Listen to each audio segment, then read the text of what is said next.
Assalamualaikum anak-anakku yang solih-solihah. Bagaimana kabarnya kalian hari ini? Ya, semoga selalu sehat selalu ya. Oke, sekarang pembelajaran kita sudah masuk di tema 2, subtema 3 yang bertema Bersatu Kita Teguh. Di pembelajaran 1, 2, dan 3. Di sini ada teks, nanti Bu Guru akan membacakan ya. Kalian bisa diperhatikan dan didengarkan. Judulnya yaitu BM Dyah dan Naskah Asli Proklamasi.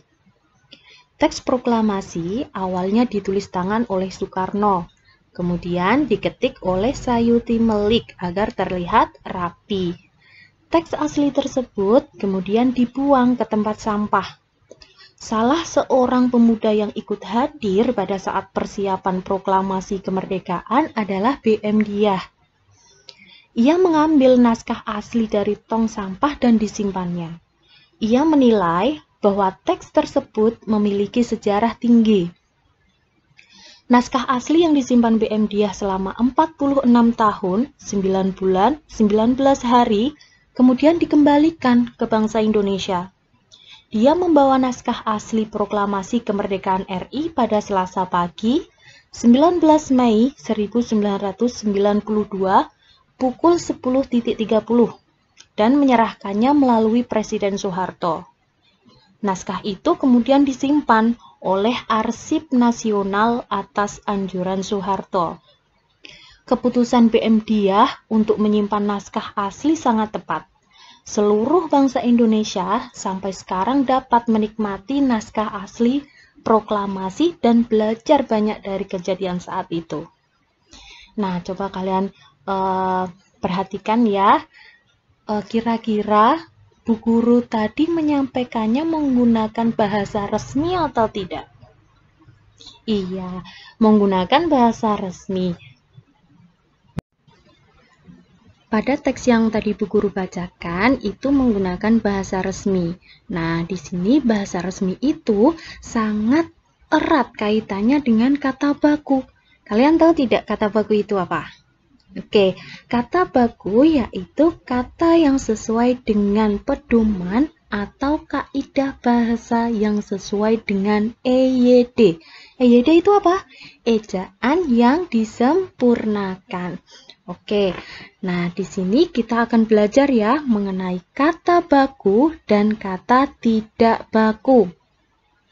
Oke, kata baku itu ciri-cirinya yang pertama, digunakan dalam situasi resmi, entah itu surat resmi atau pidato resmi. Nah, itu menggunakan kata baku. Yang kedua, penulisan dan pengucapannya sesuai dengan pedoman ejaan yang disempurnakan atau EYD. Kalau zaman dulu itu masih menggunakan KBBI atau Kamus Besar Bahasa Indonesia. Nah, sekarang itu sudah diganti menjadi PUEB, Pedoman Umum Ejaan Bahasa Indonesia. Coba kalian perhatikan, di situ ada 2 kolom ya. Itu ada tabel mengenai contoh kata tidak baku dan contoh kata baku. Yang pertama, ada contoh kata tidak baku nasihat. Nah, ini sering kita dengar ya.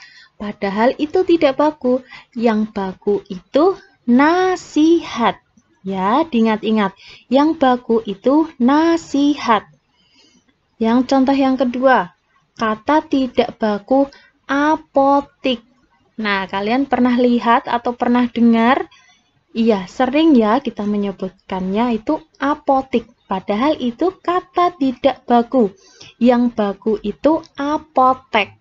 Ya, kenapa namanya apotek? Kenapa yang baku itu apotek? Karena orang yang bekerja di bagian farmasi atau kaitannya dengan obat-obatan itu namanya apoteker. Jadi, kata yang baku itu apotek. Contoh yang ketiga, kata tidak baku ada cuman. Nah, bakunya itu cuma. Yang keempat ada contoh gubuk, itu pakai G, itu kata tidak baku. Kata bakunya gubuk pakai K. ya. Yang terakhir, ada contoh jadwal. Itu yang tidak baku. Yang bakunya itu menggunakan jadwal, ada W-nya. Coba dengarkan cerita dari Bu Guru ini ya. Hari libur, Dayu dan teman-temannya berjalan mengelilingi perumahan. Mereka melihat sekelompok orang sedang menanam pohon di lingkungannya. Banyak tanaman yang harus mereka tanam. Tapi dalam waktu singkat, seluruhnya tertanam dengan rapi. Dayu dan teman-temannya kagum dengan warga tersebut. Mereka bersatu menjaga lingkungan dengan menanam pohon. Nah, setelah mendengarkan cerita Bu Guru tadi, kira-kira apa yang dapat kalian petik dari cerita tersebut?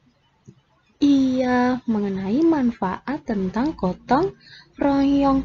Manfaatnya apa gotong royong itu? Iya, pekerjaan akan cepat selesai. Oke, apalagi manfaatnya? Iya, manfaat menanam pohon. Manfaat menanam pohon itu apa saja?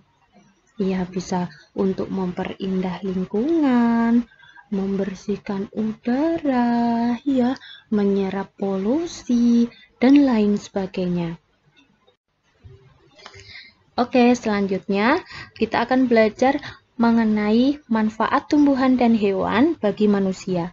Manfaat makhluk hidup di sekitar kita itu dibagi menjadi dua.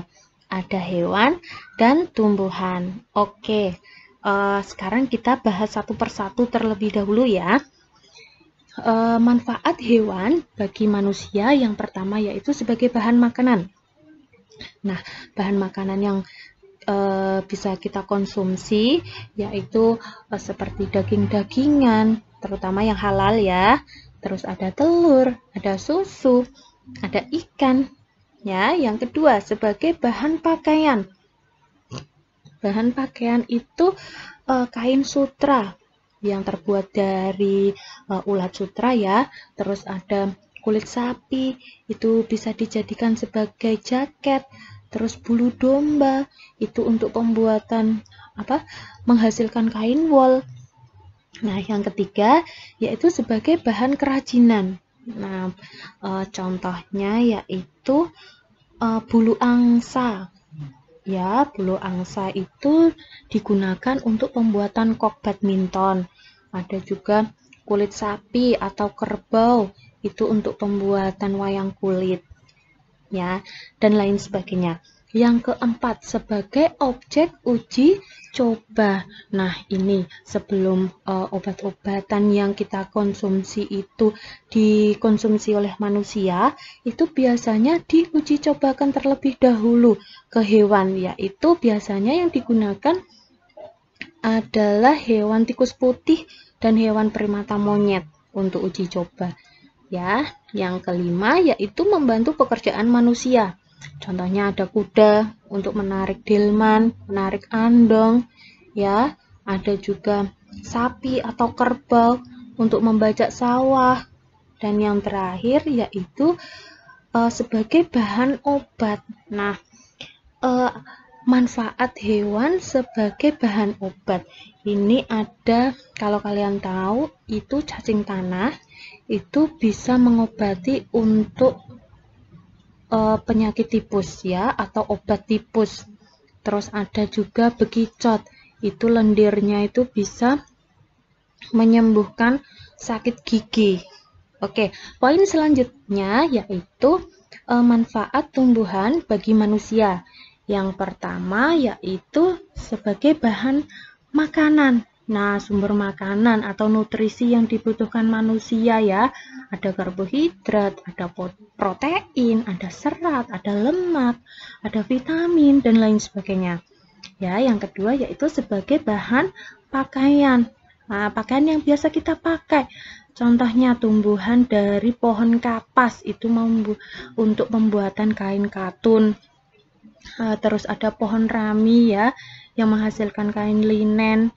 Terus ada juga serat pisang abaka, itu juga.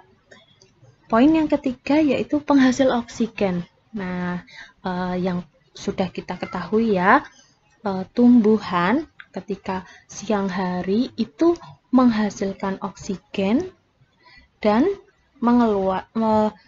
menyerap karbon dioksida. Ya, seperti yang poin keempat, penyerap karbon dioksida. Yang kelima, yaitu sebagai bahan hiasan.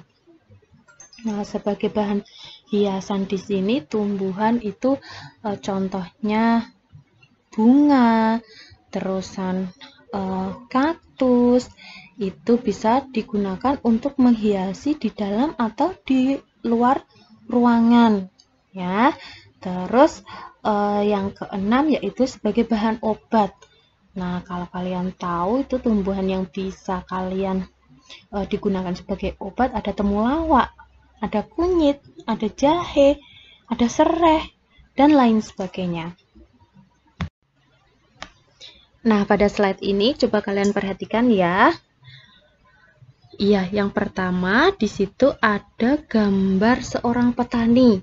Yang kedua ada gambar sekelompok siswa. Kira-kira kalian bisa menyimpulkan nggak mengenai gambar tersebut?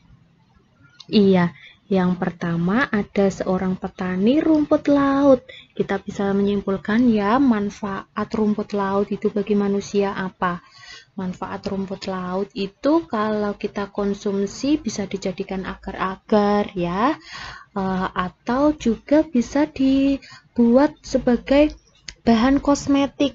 Nah, yang kedua yaitu sekelompok siswa. Sedang apa itu? Iya, sedang membuat laporan hasil praktikum. Oke, itu merupakan manfaat hewan ya, untuk sebagai objek penelitian.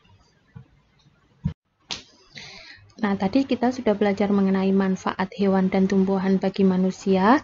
Sekarang kita belajar mengenai manfaat kemerdekaan bagi kesejahteraan bangsa Indonesia. Kira-kira manfaatnya apa ya? Yang pertama yaitu kita memperoleh pendidikan. Iya, pendidikan dari kelompok bermain sampai ke perguruan tinggi. Yang kedua yaitu manfaat dalam bidang perekonomian. Ya, kita dapat dengan mudah membeli apa yang kita butuhkan, membeli apa yang kita inginkan. Ya, yang ketiga yaitu dalam manfaat dalam bidang sosial. Kita dapat bekerja, kita dapat mendirikan atau melakukan suatu organisasi. Pada zaman sebelum kemerdekaan, kita melawan penjajah yang ingin merebut bangsa Indonesia. Tetapi pada zaman sekarang, kita melawan virus corona atau virus COVID-19. Nah, mari kita bersama-sama melakukan vaksin dan selalu mematuhi aturan dengan menerapkan prokes 5M, yaitu dengan mencuci tangan, memakai masker, menjaga jarak, menjauhi kerumunan, dan mengurangi mobilitas agar kita dapat dengan cepat mengakhiri pandemi ini ya. Dan jangan lupa selalu menjaga imun dan iman dengan berdoa. Segala halangan dan kesulitan dapat teratasi dengan adanya persatuan yang erat dan kuat. Manfaat persatuan dan kesatuan dalam kehidupan Negara Kesatuan Republik Indonesia.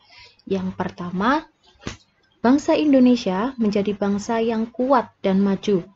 Yang kedua, pembangunan nasional akan berjalan dengan lancar, aman, dan cepat. Ketiga, kesejahteraan masyarakat akan tercapai secara adil dan seimbang.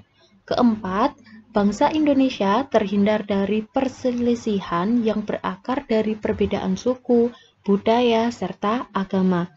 Yang terakhir yaitu persaudaraan antar warga negara terjalin semakin erat. Bangsa Indonesia mempunyai semboyan Bhinneka Tunggal Ika. Walaupun berbeda-beda, tetapi kita tetap satu jua. Oke, berbeda-beda mengenai agama, ras, suku, mengenai makanan, mengenai kesenian, mengenai adat, dan lain sebagainya. Masih banyak sekali ragamnya. Ya, coba kalian perhatikan. Kalian tahu tidak ini mengenai tari apa? Iya, tari Indang dari Minangkabau, Sumatera Barat. Nah, tugas kalian yaitu coba identifikasikan apa pola lantai yang digunakan dalam tari Indang dan apa saja properti yang digunakannya. Oke, kami tunggu ya. Sekian pembelajaran kita kali ini. Terima kasih. Wassalamualaikum warahmatullahi wabarakatuh.